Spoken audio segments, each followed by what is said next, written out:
Good evening, my dear brothers and sisters. I hope I find you well. Ndine shoko rimwe chete randoda kushare nemi manheru ano. I know it's a bit late to some people, but I know by the time you possibly wake up or you get out of work, you may find the message quite blessing you, and it's my prayer that may God continue to be Lord and King and Savior of our lives. I know kuti nguva zhinji tinogona kunge tiri mabasa ezvinoizvi, tinogona kunge tiri takatandara zvedu, but I want to thank God for allowing me to come in the comfort of your homes through your gadgets and through Facebook. Now, message andinayo diki nakukura, but zvainoita now ndezvekuti it's like a seed. Tikadyara seed, what comes out of it, it's enormous. Maguta ari kubva paseed imwe chete. The death of one man liberated everyone. It's a choice yatinosara taanayo. Tine nyaya iri pana Matthew chapter 15. Ndichaiverenga zvangu kubva pavhesi ya 22. When the Canaanite woman, we all know the story of the Canaanite woman. The Canaanite woman aita mwana arwara, abatwa nemweya yetsvina. The Canaanite woman onzwa kuti Jesu is in the vicinity. Like any loving parent, anotora mwana wake, anotora dambudziko iro onto the land. Ndokumhanya ndokuenda. But patinosvika apa, tinonzwa achiapproacha Jesu anoti, Lord, Son of David. This is a Canaanite woman who says, Son of David, have mercy on me. My daughter is demon-possessed and suffering terribly. Mercy on me, asi demon rakabata mwana. Kureva kuti kana mukadzi uya akatarisa zviri kuitika pamwana, anonzwa kushushikana. My brother, my sister, there are times when we are quite very well in terms of our physical well-being. We may be quite very stable in terms of our finances. We may be quite very stable in terms of our jobs, employment, or even our, the status, zekurarama munyika inoi. But like this Canaanite woman, asiriye mukadzi uyu ari kurwara nemweya wetsvina, but mwana wake ndiye ari kunetseka nemweya wetsvina. The Canaanite woman, pachezvake, she is fit, she is physically fit, she is quite very well. But mwana akaona zvinobatwa nemwana. The Canaanite woman akaona demoni richitambudza mwana. Akadenwa nazvo, akanzwa kuti zvakandikwanira kuti ndiende kuna Jesu nenyaya iyi. The Canaanite woman akaona mwana achiatakwa nedemoni. Pasina kuti but zvinobata mwana, zvinobata marriage yako, zvinobata basa rako, zvinobata veukama hwako, iwe akori right. Inzwa kuti it is enough a message for me kuti ndiende nazvo paCalvary nemunamato. Mwana ndiye arwara. The Canaanite woman abva amhanya kuenda kuna Jesu. My brother, that it may be so well with you. But aripo anoti mukoma wangu uya hadzina kukwana. Sisi vangu vaya hadzina kukwana. Munin'ina wangu uya haana kukwana. Manager wangu uya haana kukwana. Rega ndikuudze kuti pauri kutotaura nyaya yekuti havana kukwana. Why not make an extra effort yekuti umhanye naye kuna Jesu? This Canaanite woman akati zviri kuitika pamwana wangu hazvisi kundifadza. No. Manheru ano, my brother, my sister, dzingauye hope sei zviri kuitika pavana vedu zvisingatifadzi. How can we sleep? Definitely, how can we enjoy life Even if we have got the so-called red passport to those who are in Europe, even if we may have mansions and mansions, but paine umwe ari kuchurufa marikurara achinaiwa nemvura, ari kurara akatsamira bendekete, how can it be so well with us? Nehemia anosvika paanoti imi handikone kuti ndirarame zvekudya nezvekudya zvakandikomba izvi kana masvingo eJerusarema achinzi akapiswa nomoto. This cannot be. Paripo patinofanirwa kusimuka sevana vaMwari tinzwe kuti nyange zvisiri kumba kwangu izvi, but zvandanzwa kuti zviri kumba kwehama yangu, let me take it to Christ in prayer. Zvandanzwa kuti zviri pa to a friend, let me take it, unto Christ with prayer. Zvandanzwa kuti zviri kuitika muupenyu wenyika yekwedu, let me take it to the Calvary in prayer. The Canaanite woman went to Jesus. Do you know what wambocherechedza? Have you ever observed when you find, your child is suffering, is in pain? Especially when they're having sort of like, difficulties in breathing because of flu, and you wish, oh my goodness, if this illness, it was better if it was on me. But God, this is innocent. Why? Kutambudzika ikogogo so kwakasheka pamurandakadzi. And he thought, I have to do one thing, to go to God in prayer. I wanted to approach the throne of, glory and appear on behalf of my daughter who is not well. It is that night, my brother. Just think of one. My sister, just think of one. My daughter is demon possessed and suffering terribly. Why are we not sensitive to the suffering of other people? Not just the suffering, but she says terribly. The young ones who are dying out of drugs, they are suffering terribly. Why can we not take it to God? Marriages that are breaking down, they are suffering. There are so many heartbreaks. Why can we not take it to God in prayer? Why can we not take it to God in prayer? Suffering that is happening within our own neighborhoods, within our own churches, is too much. Why? Why are we not sensitive to this trouble? Verse 23, it reads, Jesus did not answer a word. So his disciples came to him and urged him to send her away. Do you know, it's quite very painful when you've got a problem and heaven seems silent. Heaven seems silent. And the people you think they will share that problem with you are actually pleading for you to be chased away. What a sorry state of affairs. What a sad story. Guys, I thought by coming to you, you would understand me. I thought you would feel for me the problems that I have in my marriage. I thought you would feel for me. The problems that I have on my innocent children, I thought you would feel for me. This is the moment when heaven is silent, when God appears, not to appear. He seems he's not there, he's not listening. And the people who are around you, they don't care. They just don't care. They pleaded with Jesus that she be sent away to go and suffer more pain. Wauya woku church uchiti unamate Mwari dambudziko rako ripere. But kwoita vanoshuwa kuti deno wanga usina kuuya kuchurch.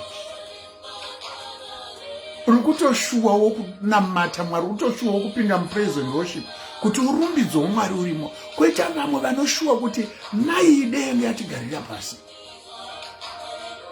Baba ideno yanga yatigarirawo pasi. Vanotoshuwa kuti you should not have appeared.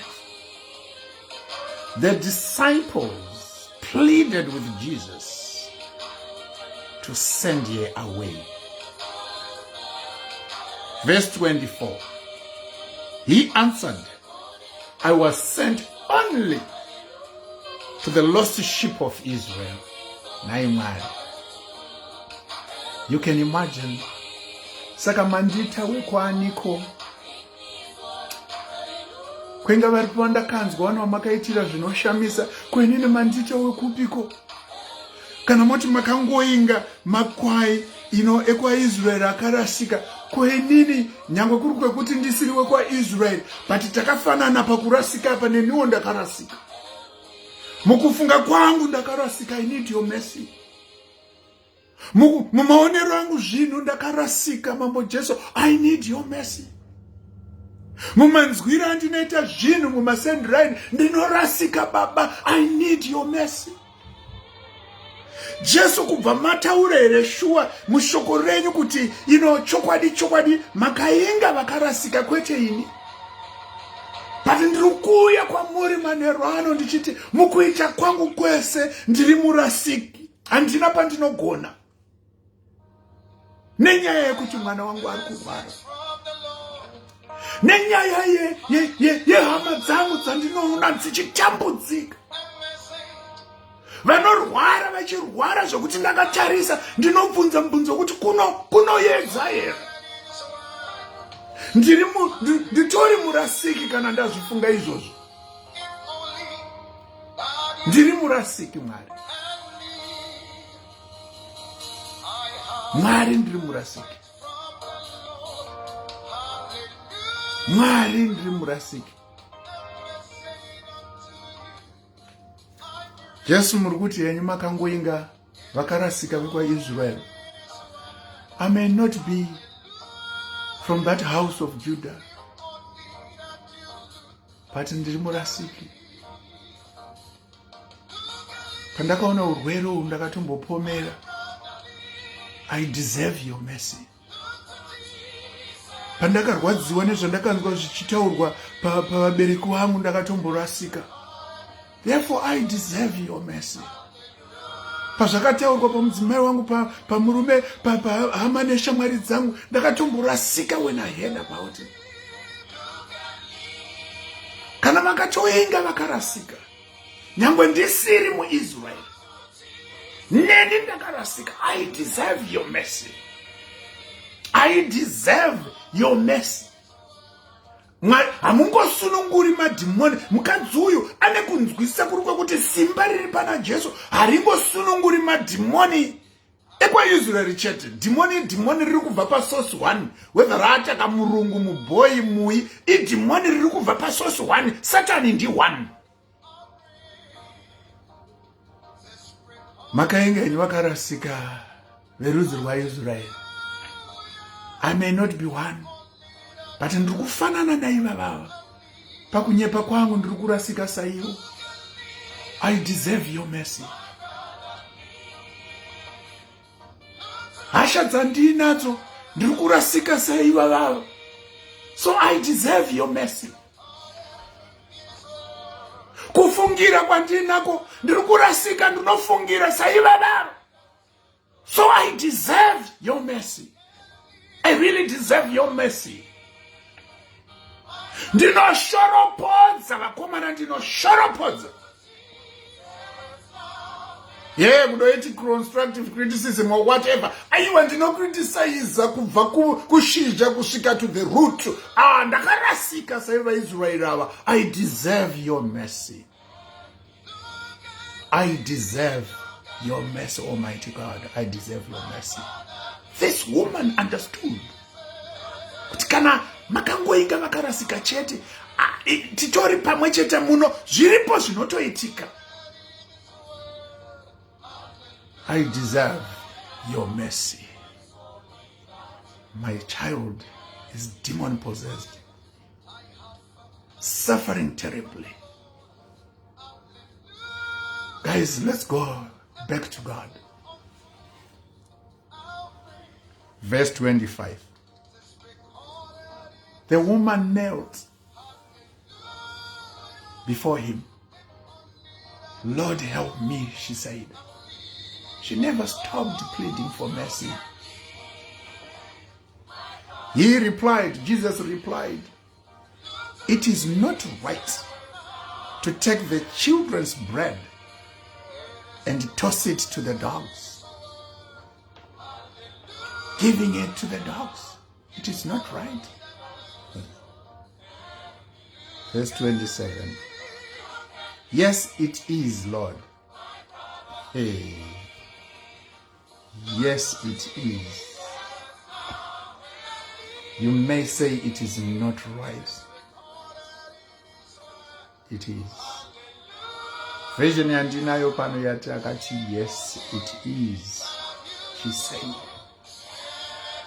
even the dogs eat the crumb that fall from their master's table. Now, when it is a crumb falling off from what others have eaten, it still remains the bread, part and parcel of the whole. So there's no difference. He's saying as long as it has fallen from the master's table, I will. That dog will eat. I will. So it is right. Then Jesus said to her, woman, you have great faith. Your request is granted. And her daughter was healed at that moment. Chingwa chiya chanze achipiwi kumbwa chakazopiwa kumwana. Mwari tibatsireiwo. May this time come where when they are saying it will not happen, we say it will happen. Jesus said your faith. It's amazing. May your wish be granted. A wish was granted to a woman who in the narrative was once described, Kuti, she does not deserve. But her wish, because of faith, was granted. And what happened? End result, the child was healed. Chingwa chiya chazopiwa imbwa. How many people have written you off? It is my prayer. May it be the time now kuti chingwa ichocho chipiwe imbwa. Payakapiwa imbwa iyoyo chingwa ichocho hanzi yakapona. Whatever it is, pane vaiti basa upinde. But wakapinda one, chingwa chiya chakazopiwa imbwa. Canaanite woman ati, it is right. It will be right. And it shall forever be right. Kuti tipiwe chingwa ichi, so that we become who God wants us to become. It's my prayer tonight. Kuti mupiwe chingwa ichi. Nyangwe chainzi you don't qualify. In Jesus' name tonight qualify. Vainza varori vanofa vachizvibikira dziri pfunda. In Jesus' name tonight. Nguva iyo ingaikukwanire. Uwane akakukwanira. Waunopiwa na Mwari. Because it is right. You deserve this bread. You deserve this bread. Vakawanda vakati, you will never be anything, you will never be anybody. Vachizvona ivo say haikona kutaura. But God tonight is saying, you know what? Chingwa chiya chakazopiwa imbwa. Why can we not glorify God in that? Vakazozvizadzisa, vakazadzisa mukadzi uyu ambonzi chingwa changu and western chipa imbwa. Asi kutenda kwavapo. Mwana akapona. Chingwa chiya chakazopiwa imbwa. Nasi vangani vangasimuke vachipupura kuti yes, ndainza ndikodzeri pachingwa ichi, pachichazopiwa imbwa. Here I am a father. Here I am a mother. Chingwa chiya chakazopiwa imbwa. God have mercy. God have mercy. Because we We are lost in so many different ways. But one thing we know, kuti muri chingwa cheupenyu. You are our daily bread. Our daily bread. Ende kunge mango uya. Pane zvaitonzi azviitike muupenyu hwedu, zvinototanga kuitika. Pane zvainzi hazvibatiki nemaoko edu, zvinotanga kubatika. Chingwa chiya chazopiwa imbwa. The Canaanite woman. Akati, it is right. Jesu ari kuti it is not right. Kuti ndipe chingwa chevana kumbwa. The Canaanite woman ari kuti it is right. It is right. Because mafufi iwayo ndichadya. Now let it be the time. Isisiri kungoti tave mafufu aiwa. Timbogarawo patafura. Timbodyawo tichidonedza mafufu. Because chingwa chiya chazopiwa imbwa manje. Iyesu vakanga vasingafunge. Vakanga vasingafungiri kuti pane chakanaka chinobuda matiri. Chingwa chiya chazopiwa imbwa, ma managers are there. Vainzi uya hapana chaanobata mukati meupenyu, ende shuwa chaakubatika. Chingwa chiya chazopiwa imbwa. You will be what God intended you to be. You will be what God wants you to be, not how people describe you. Not how your family thinks of you. Not how your friends decide to either log you on or log you off. You will be what God wants you to be. The Canaanite woman's daughter was healed. Totally healed. May it be so tonight that what you so ever wish to happen in life, it will come to pass. All you need to do is to have that faith. To have that faith in God. To have that faith in God. Wait upon Him. Wait upon Him. Pray to Him. Believe. The night will be over, but the joy in the morning is coming. When all sorrows will turn into joy, that day is coming. Our God created us to be who we are. He created us to be who we are. He holds our future in His hands.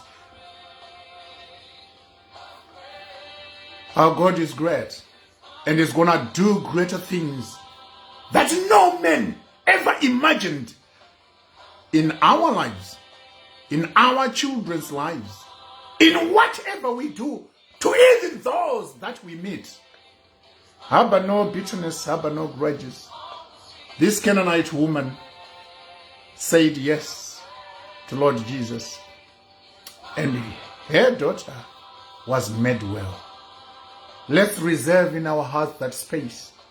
When we see those who are suffering terribly, let's remember them through prayer. When we see them wondering what will be the next stage of their lives, let's give them the message of hope. You need to be that center of influence, not the one who makes the situation worse, but the one who makes the situation better. The Canaanite woman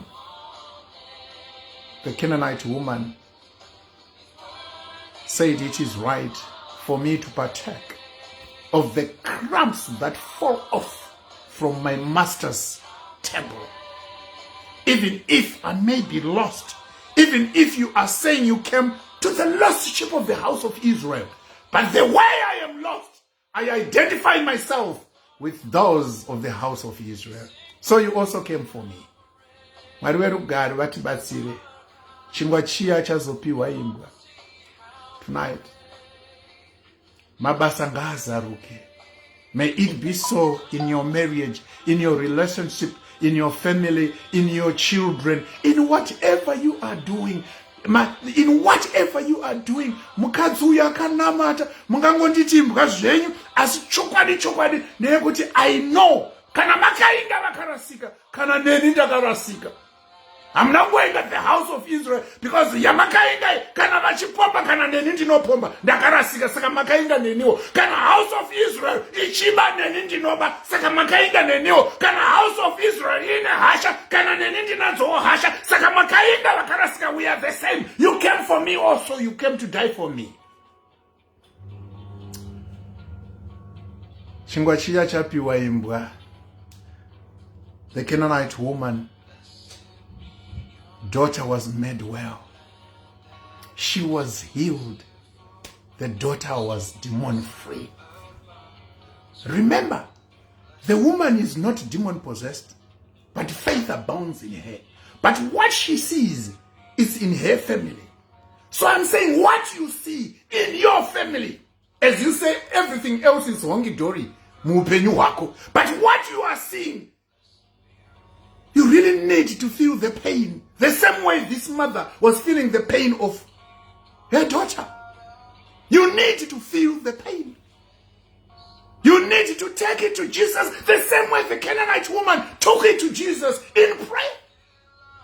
I can't see this and another night when my brother is struggling like this. I can't see it anymore another day when my sister is struggling. I can't see it another day when my husband, my wife, when my sister, they are suffering terribly. I can't wait. We need to go back to God. We need to go to Christ. The Canaanite woman ran. On your marks, get ready. We need to take it to God. In your environment, you already know. You already know those who are suffering terribly. The same way this woman would watch her daughter during the night. That's what I call suffering.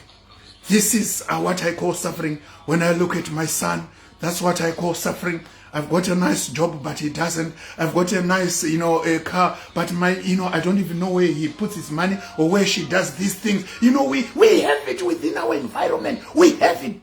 We have it. Demon, the spirit reigning supreme. There are people who have got who are going to work Monday to Monday to Monday, and yet there's nothing that comes out of it. The demons are holding on. And you know about it. Why not pray for them? Remember them in prayer. Shingwachia chazopiwa imbwa. Now you are driving. But remember, there are people right who fuck a driver. Shingwachia chazopiwa imbwa. You are in a relationship. Remember when Zuru yakati haufi, zvandiruza ndizvozvo, you never get anyone, zvazodai. Chingwa chiya chazopiwa imbwa. The daughter was made well. It is my prayer tonight. Father God, I want to thank you. Zvinorema muupenyu hwevana venyu Mwari, imi munoziva. You know very well. I don't have to introduce each and every problem and challenge that they face. But you know better. I pray that tonight be that night when you will give them that which is sufficient. When you turn around the tables. When you make them see the future with hope. When you heal their relationships. When you heal their lives. And remember, there's a chorus of those who fight against them, who are saying they will never succeed. But Father, I pray tonight that in Jesus' name, they will be the head and never to be the tail. And never to be the tail. Kusekwa kwese Mwari kwapera. Kushaiwa kwese Mwari kupedzwe nemi. Because munonzi Jehovah Jireh Mwari vanopa. You are a God of restoration. Restore back their joy. Restore back their dignity. Majority of them, they've lost their dignity, Almighty God. Stolen by the devil, king of this land. Restore back their health. Restore back their broken marriages. Restore back, Almighty God, their finances. their spiritual vision, spiritual growth, their desire to worship you. Father, bless them. I pray in Jesus' name. Amen. I want to thank you. I want to thank you so much. I want to thank you so much, my dear sisters, my dear Pastor Rosemary. God bless you. My daughter,